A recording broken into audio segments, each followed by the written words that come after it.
But in normal politics, when one of these intruders gets past the barriers, the klaxons start sounding, the red lights start flaring, and they isolate. They move the candidate away from the crackpot. And then sometimes apologies have to be issued. Sometimes individual staffers have to be disciplined or fired. How did that happen? I think it's going to be a valid question that your vice presidential candidate is, as of the day we talk, September 5th, scheduled to do an event on September 21st with someone who praised and platformed a Holocaust denier. Are you comfortable with that?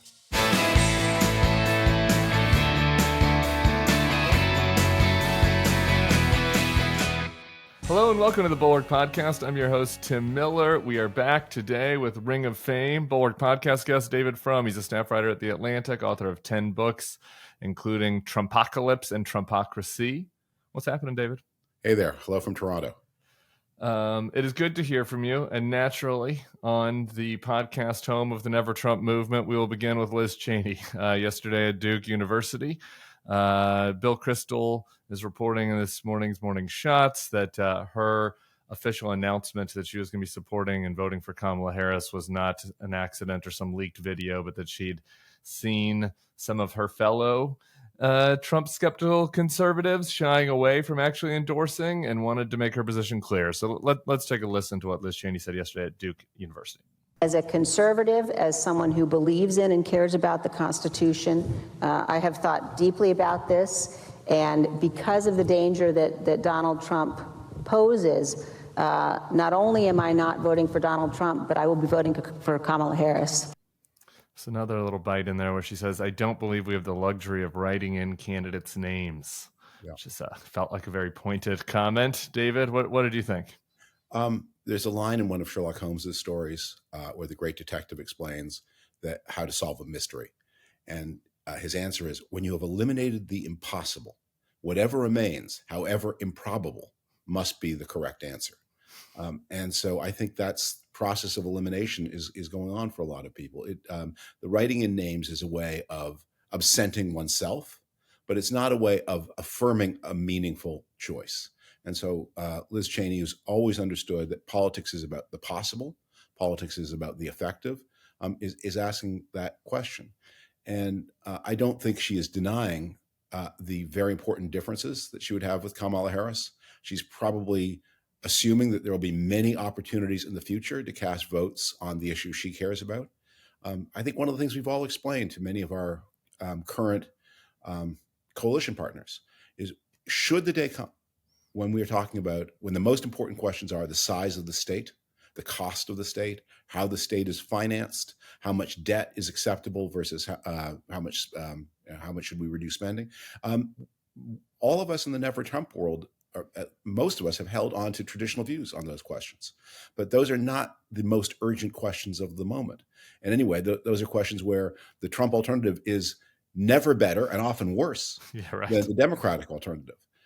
Meanwhile, we are confronted with America's role in the world, the trade system, the Constitution at home. And the basic question is, if you lose an election, should you surrender power? Yeah, and Liz got into that a little bit yesterday as well, talking about the fact that, even if the question comes to the policies, this is absurd, right? Like Donald Trump, is raising the debt more than anybody, to use that example that you just laid, the tariffs that he's putting forth, the foreign policy. I think that it's important that somebody like Liz Cheney, who has been a doctrinaire conservative, not a squish like me and kind of you, though you're squishing a different way than me, a doctrinaire conservative is out there saying, no, reject the talking point that says, if you're looking at the policies and you put character aside, that Trump is the right answer. She says no to that. Kamala Harris is still the correct answer. Economists have a concept called revealed preference. And the concept is to illustrate this basic notion, which is we have lots of preferences and they sometimes come into conflict and we don't always sort them out in advance. So somebody might say, I want to eat healthier, but I also don't want to spend more than half an hour preparing the meal, and I don't want to spend more than a certain amount of money. So those are three different sets of preferences, and we don't know which is going to come out on top until you're actually confronted with the moment of choice, where you have to stack: eat healthier, spend more time, spend more money, and then you reveal what your truest preference is. And I think this has been very much a story of the Trump era.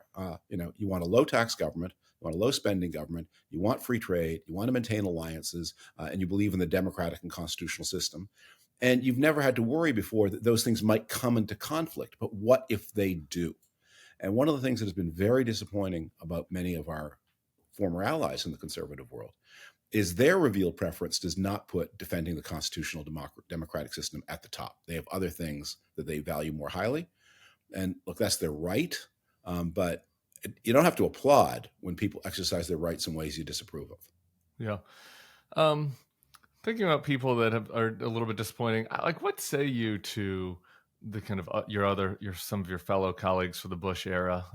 We both worked for different Bushes, but Condoleezza Rice was out on Fox this week talking about the perils of isolationism. Yeah. She talked about the 4 horsemen of the apocalypse: isolationism, nativism, populism, and protectionism. Yeah. And I'm going, who are you talking about there exactly? But she managed to go on Fox without saying the name of he who shall not be named. Why is that? Why are so many of these people so conscious? I get it if you're Nikki Haley and you're fantasizing that you have a future in politics that you don't have. But Condoleezza Rice is 70 years old. Like, where are some of these other folks?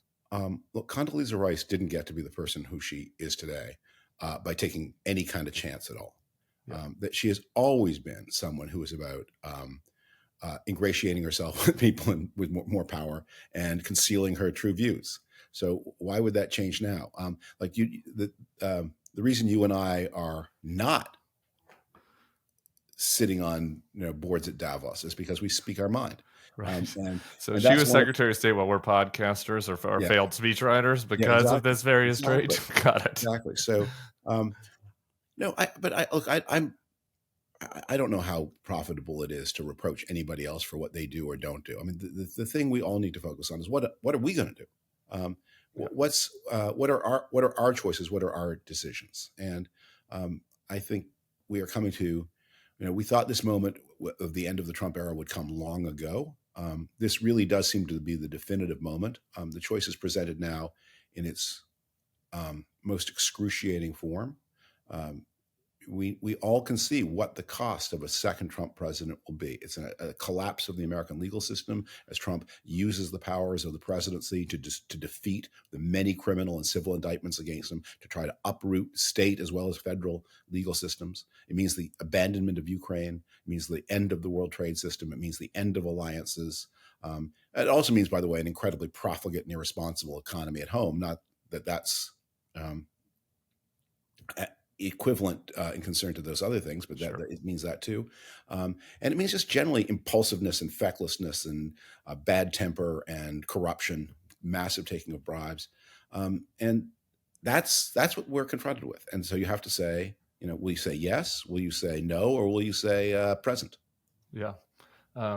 Just to be clear, I'm the failed strategist. You were a successful speechwriter. You were at least in the White House walls. All I had was L's on the way there. I expect we'll see more from Liz Cheney on this very point. I guess just my final thought on this is that I think that this is not going to be I was on a panel at Duke, and that's good enough moment for her, and I do think that's worth noting. Look, I've been thinking this for a long time. In a way, one of the responses we can have to the Trump era is one of gratitude, that it's not always true that your political choices matter that much. In fact, the healthier your democracy, the less the choices do matter. That the way when a democratic system is working well, it's the Christian Democrats against the Social Democrats. It's slightly lower taxes versus slightly cheaper bus fares. That's a healthy democratic system, and people are constantly making these move the ship of state slightly to this side or slightly to that side choices. That's successful, but it also means that the individual choice doesn't matter that much. What people are doing in this moment we've been living through for nearly a decade, your choices really matter, and we will remember the people who made good choices at tremendous sacrifice, as Liz Cheney did, and we will remember the cowards and the time servers, and we will, of course, remember also the villains and the monsters, because we've had no shortage of those. Speaking of the villains and the monsters, we have the latest in the Russia hoax. You've heard a lot about the Russia hoax out there in if you consume MAGA media, or even just some of our old regular Fox, old conservative media have now bought in on the on the Russia hoax. But yesterday, there was in an indictment, federal officials are alleging that Russian nationals funded and directed a scheme that paid MAGA influencers through the TENET Media company. It was organized in part by a woman, Lauren Chen, who's an internet personality, if you spend any time on the internet. Among the people that she got to partner with her were Tim Pool, very successful podcaster on the far right, Benny Johnson, former colleague of mine, and he works with TPUSA and Charlie Kirk, Dave Rubin, kind of more of a heterodox center-right podcaster, Lauren Southern. The partners claimed that they did so unwittingly. But let's just listen to one clip from their output. Here's Tim Pool talking about the Russia-Ukraine war. Ukraine is the greatest threat to this nation and to the world. We should rescind all funding and financing, pull out all military support, and we should apologize to Russia. That's subtle. Yeah. David? Well, let me put it this way. Whether they were unwitting or not 48 hours ago, they are not unwitting today. So my question to all of them is, now that you know, how indignant are you? Are you keeping the money, for example? Because one of the things, I think it was obvious at the time, but it's certainly obvious in retrospect, is the finances of these companies, and I don't think TENET is the only one, don't make a lot of sense. I work at the Atlantic. We have 1 million paid customers.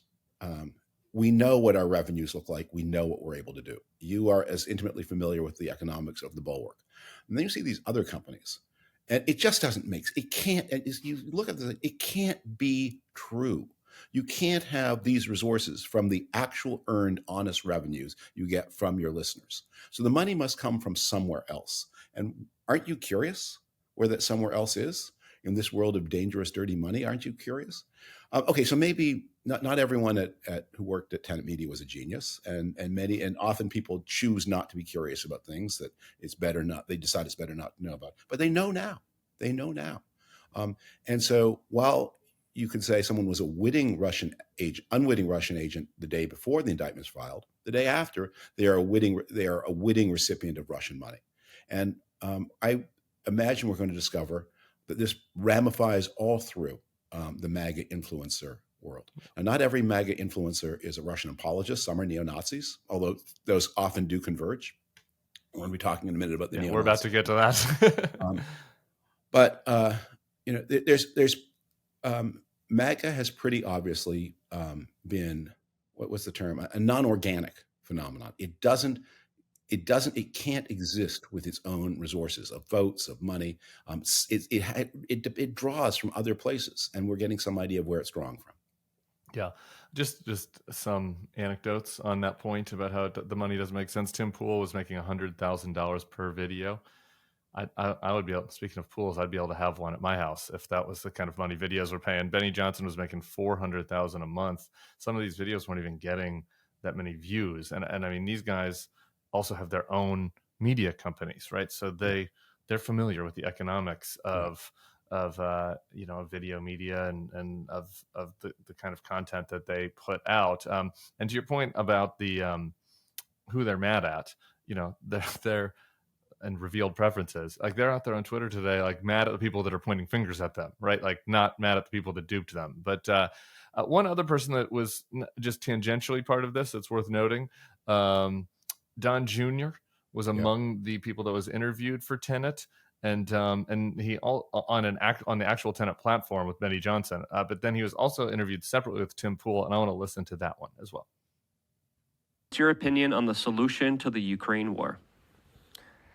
Cut off the money.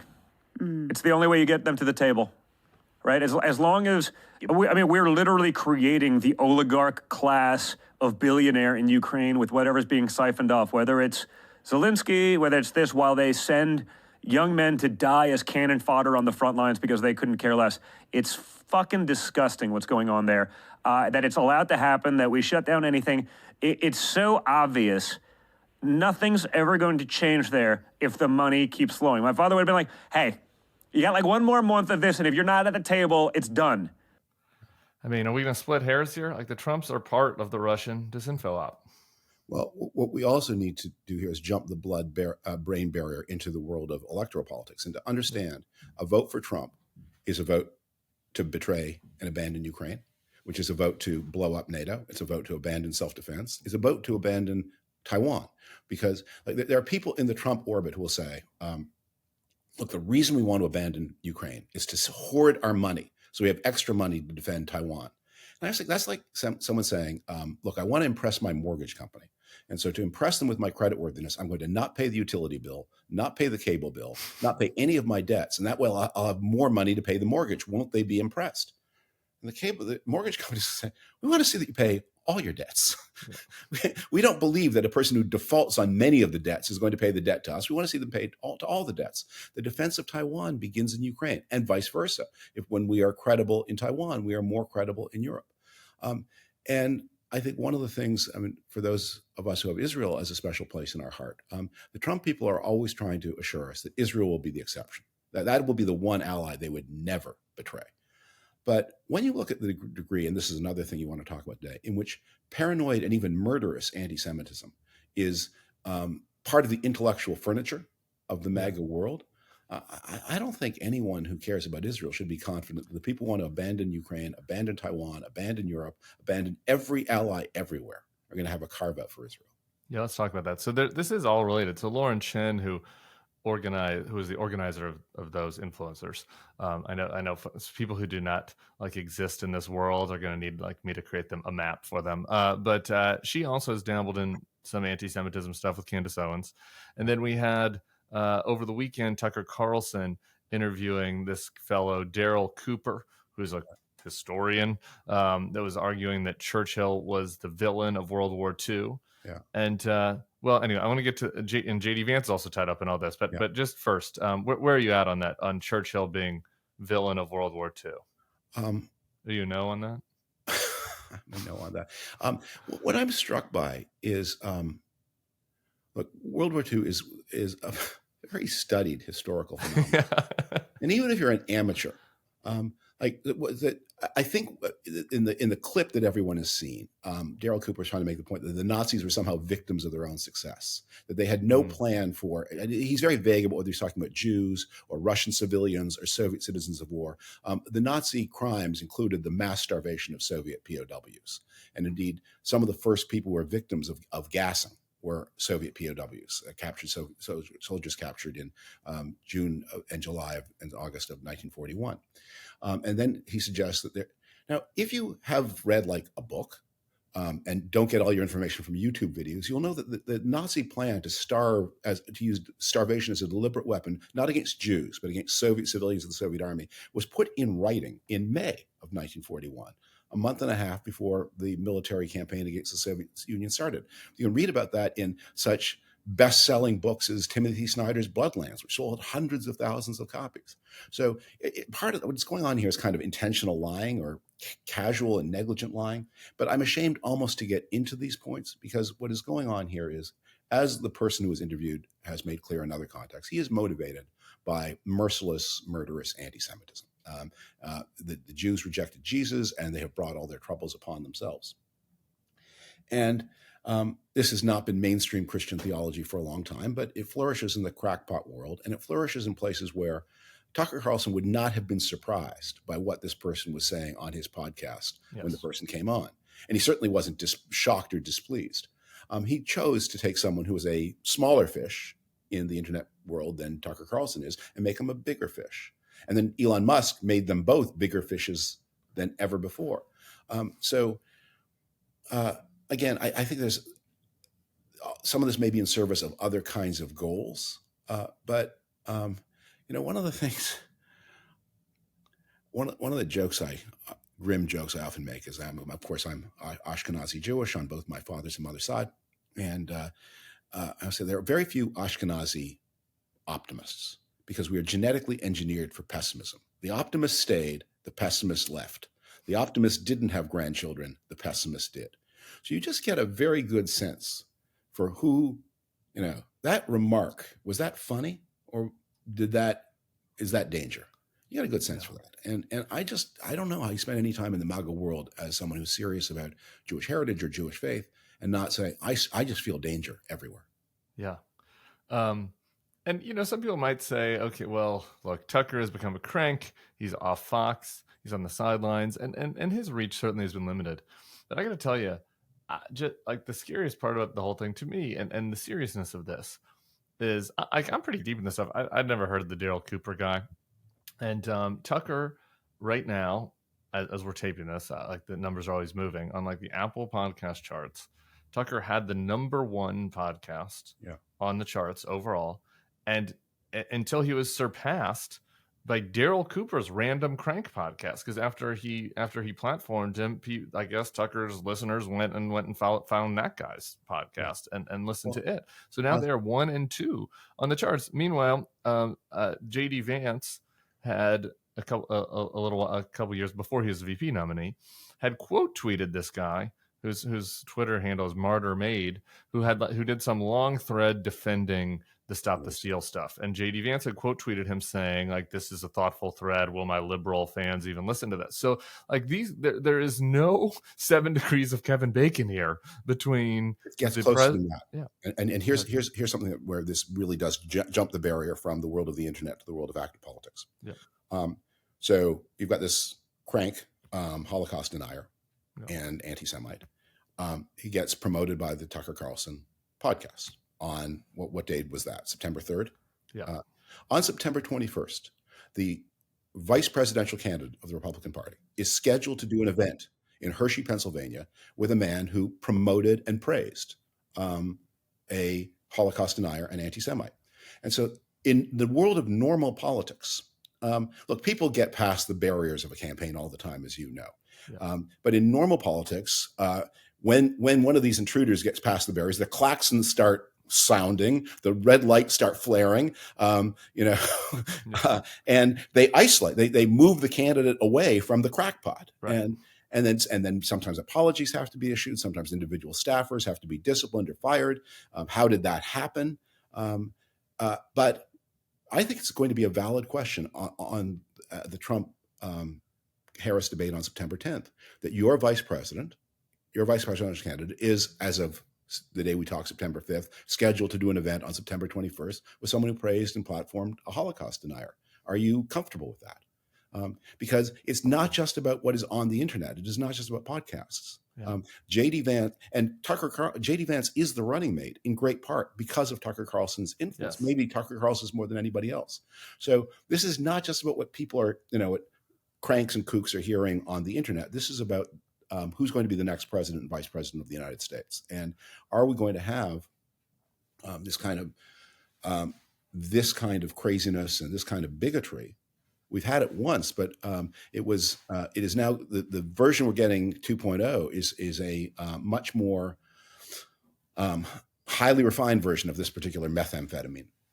And which again kind of brings us back to the Condis and the Patumis of the world. Nice people. When I was talking to Margaret Hoover on last Friday's podcast about Joni Ernst and how like there's still some delusion among some in that crowd that that more traditional national security types will be around Trump or whatever. And it's like literally the president and the vice presidential nominees, like the ticket, like they are palling around with the Holocaust deniers, with the people that are, on Russia's payroll.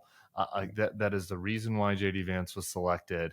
Like, how could you possibly still be deluding yourself into thinking that, somebody like H.R. McMaster will have any influence in a second Trump administration? Look, and I haven't finished reading H.R. McMaster's book, but one of the things that he is forced to concede about himself, and sometimes between the lines, is H.R. McMaster was not very effective.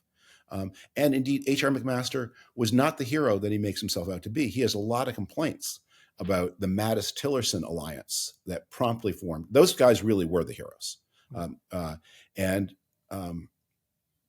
Mattis and Tillerson have talked about this publicly, that Mattis, they approached each other and realized, we are in charge of the foreign policy of the United States. We need an unbridgeable alliance. State and defense historically don't get along that well. And they would have breakfast once a week. Mattis referred to Tillerson as Saint Rex. That was his nickname for him. Wow. And they formed a pact. And one of the things that was so important about that is I've observed some of these simulations that some good government groups have run about trying what would happen if Trump did this or what would happen if Trump did that. And one of the things that you see in the simulations is obviously people in the line of fire have to obey a lawful order from the president. But many of Trump's orders were impossible or illegal. And at that point, a question comes up. Do you help him solve the problem or not? If you say that you get a very different result when the person who receives the illegal or improper or impossible order says, "Sir, we cannot do that." The immigration regime in the first Trump administration, for example. Like the immigration regime in the Trump first administration, for example, versus what some of the other people did. Well, that's what in the immigration regime, the Supreme Court did help him. The Supreme Court said, okay, what you're asking here is illegal, but here's how you could rewrite it so that it would be legal. And after 3 rounds of litigation, Trump finally got the message, here's how to do it. To me, the great example of this is Trump's military parade.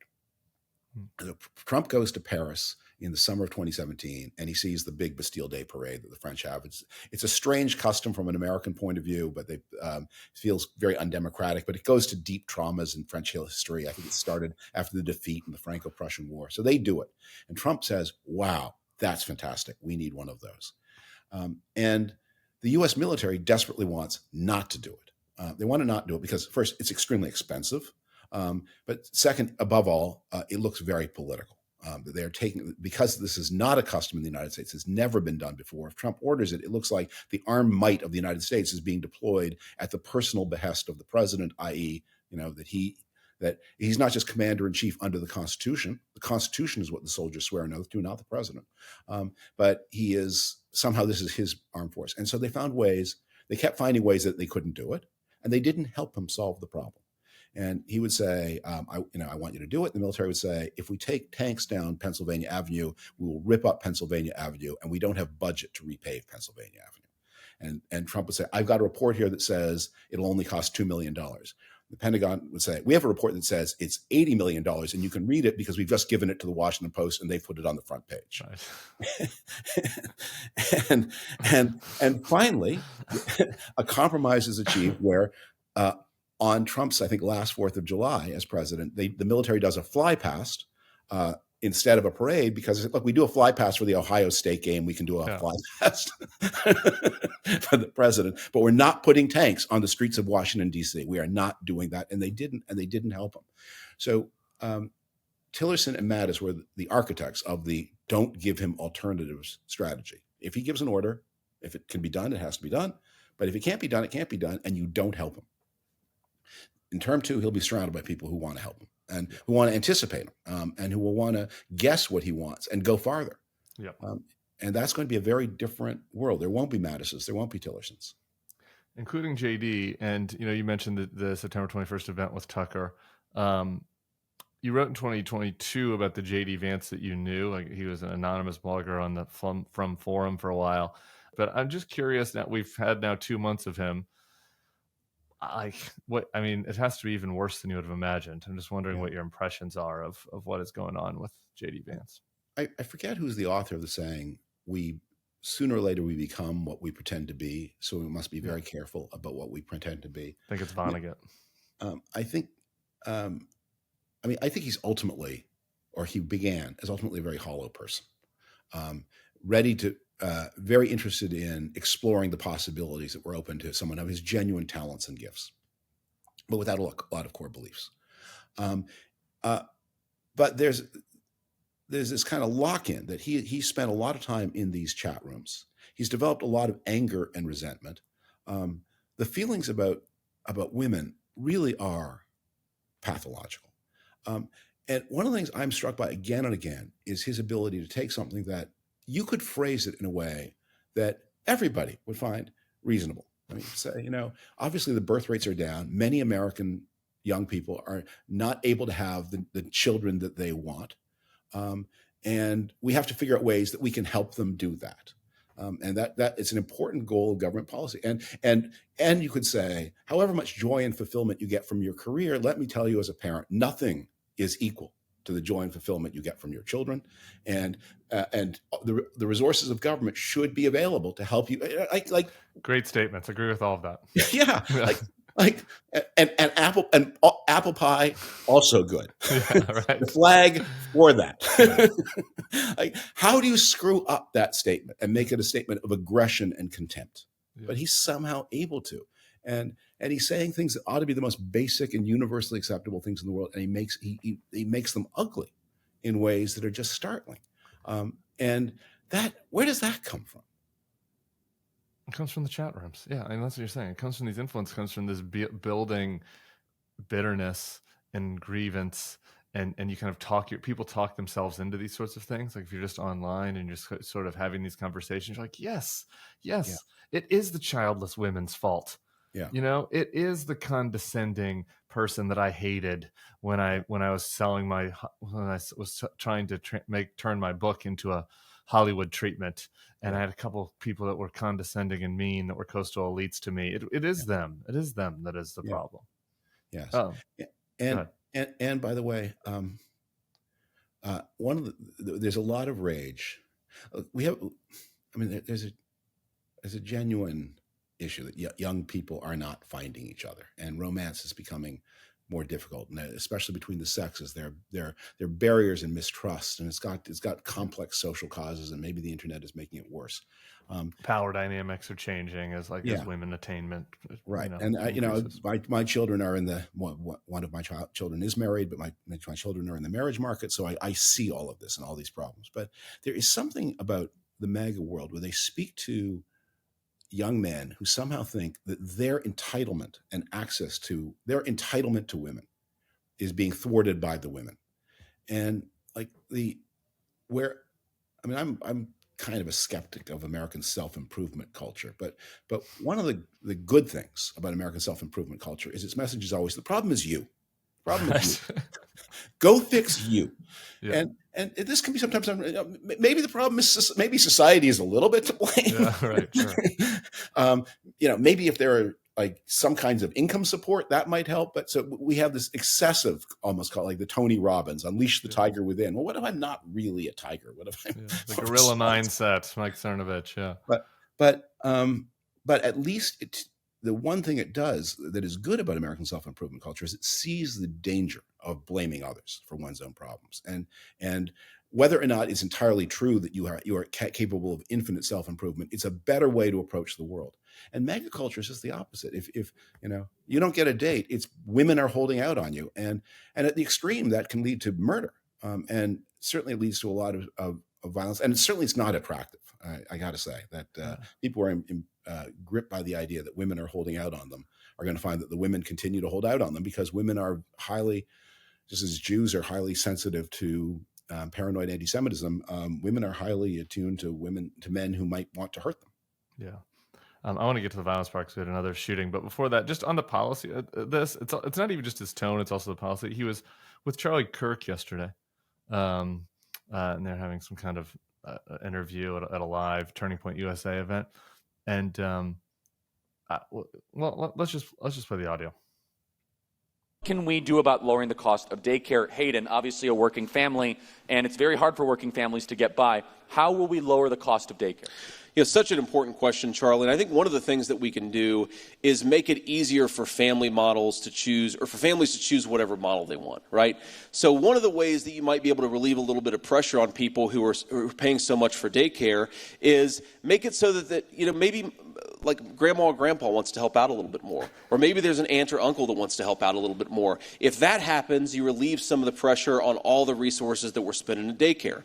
Now, you talk about just daycare. Let's say you don't have somebody who can provide that extra set of hands. What we've got to do is actually empower people to get trained in the skills that they need for the 21st century. I thought he was supposed to be the working class Reformicon candidate. Anyway, there's so much to unpack there. I'm just curious your thoughts. What you could see there was he's read an article, and because there are proposals about this, there's proposals. What if there were a refundable tax credit for childcare that you could give to a family member? And that's an idea. haven't thought about it enough to know whether it's a good idea or bad, but that's an idea and people have written it. Yeah. And so he's got that on the tip of his tongue, but he also understands, wait a minute, that means spending money. Yeah. And that's going to be a no-go area for some of the people who are listening.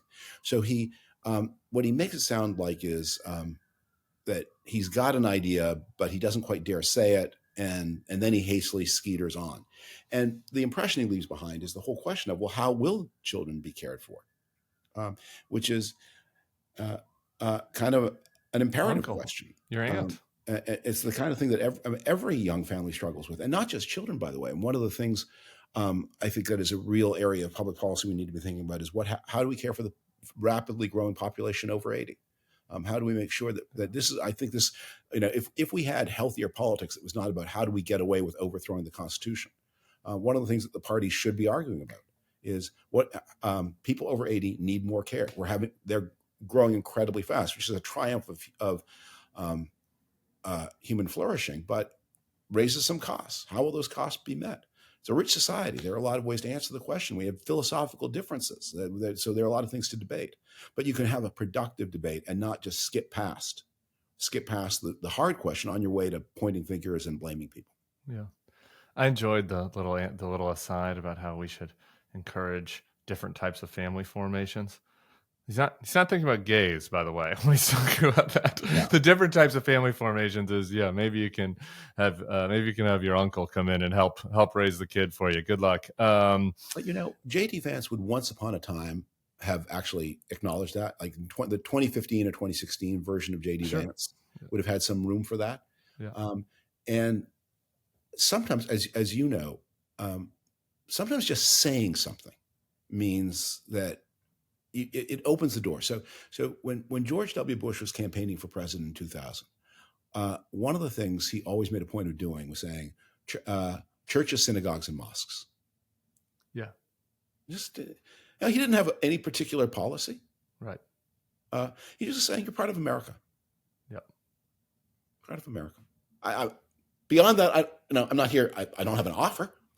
Right. I'm not even sure there's a question. But hey, being minimally welcome actually is a step improvement over tearing down and saying that actually, you're less than if you're a single childless cat lady, And like a lot of people say, actually, I don't want, like the single childless cat lady said, I don't necessarily even want anything from you. Right. I don't have an ask. I just want not to be insulted. How hard is that? Very hard for J.D. Vance. All right, I want to end the school shooting, but we haven't done any Kamala. I'm curious, just David Frum's top line impressions of her over the past 7 weeks, and any concerns you have, policy, campaign wise, otherwise. In 2004, in the Bush-Kerry race, I had a friend who was working on the Kerry campaign, and I said, what's your message? And his message is, he'll do.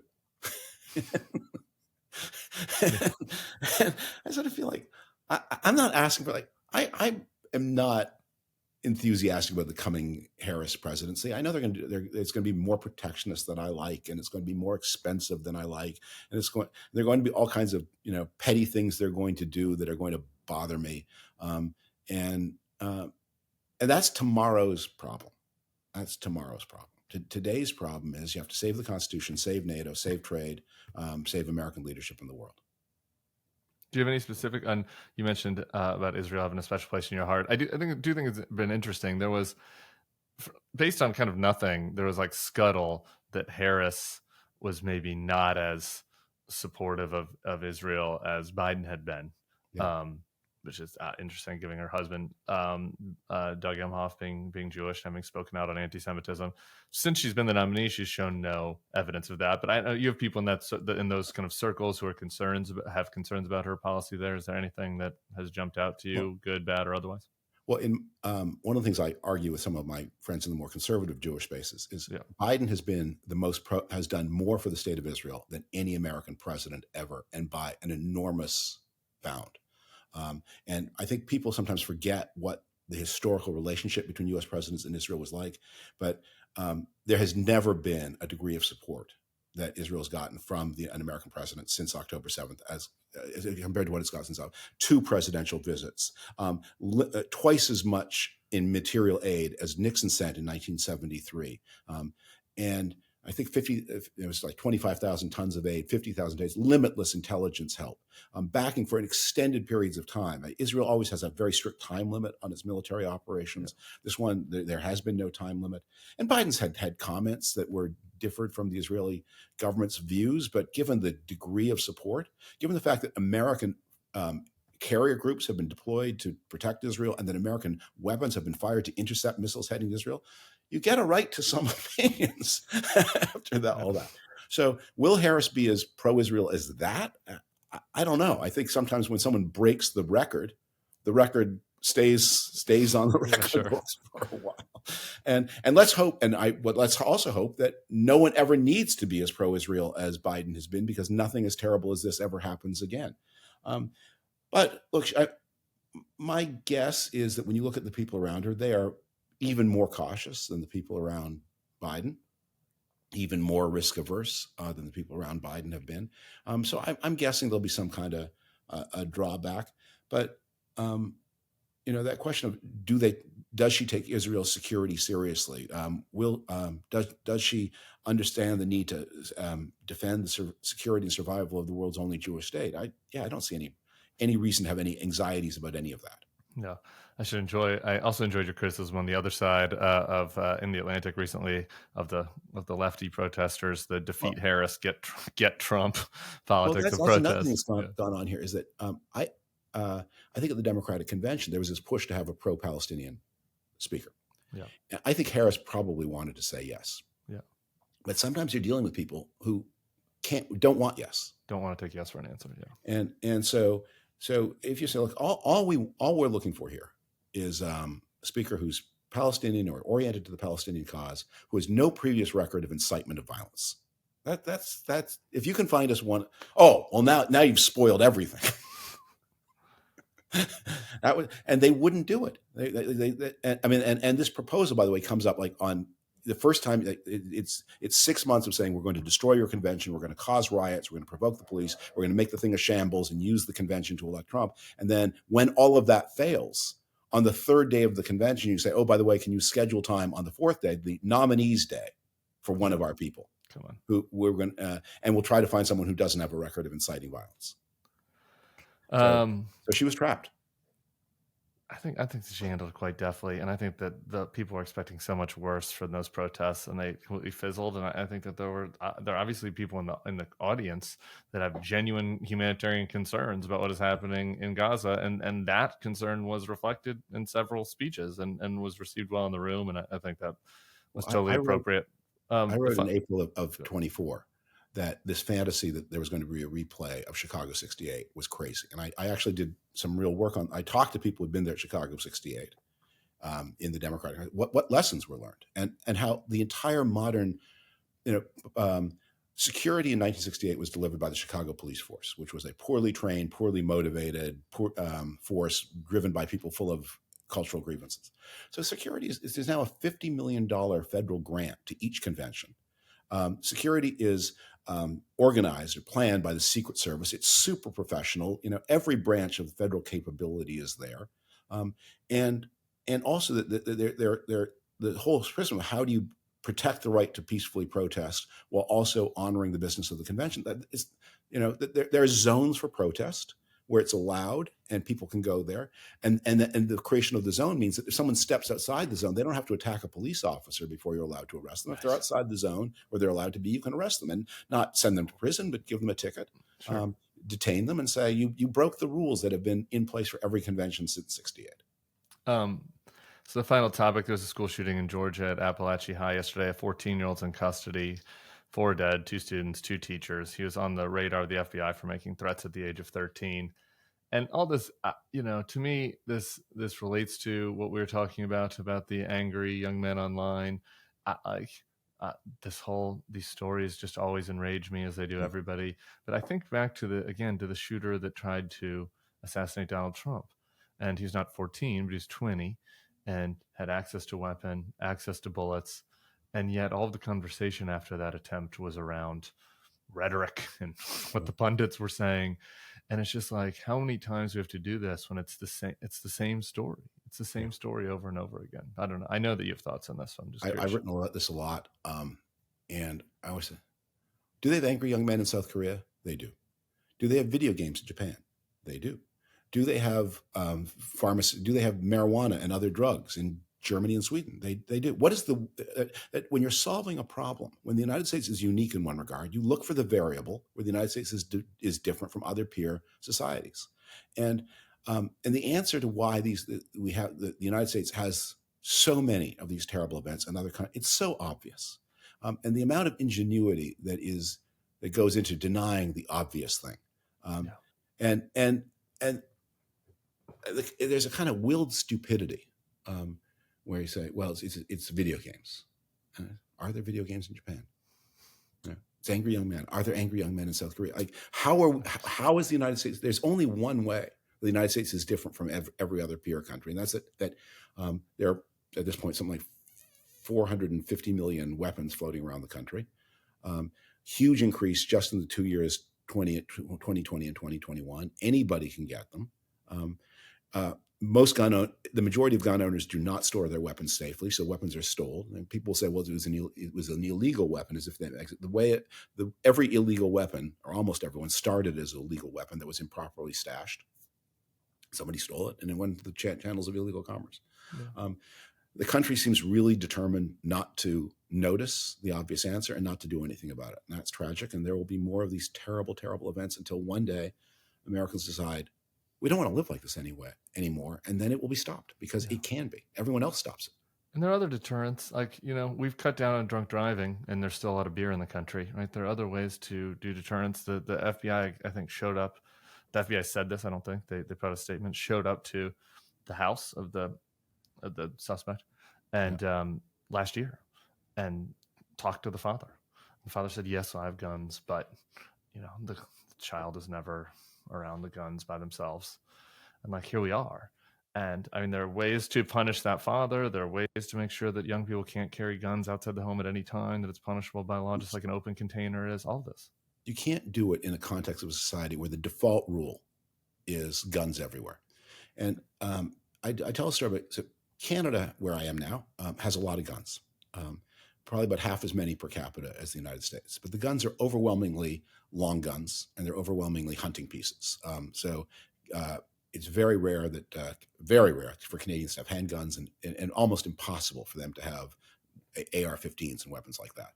And I live in a part of the world where probably almost all of my neighbors own a long gun of one kind or another. But the long guns that fire single shots at a time are not very useful for school massacres. And the weapons that are useful are difficult to get.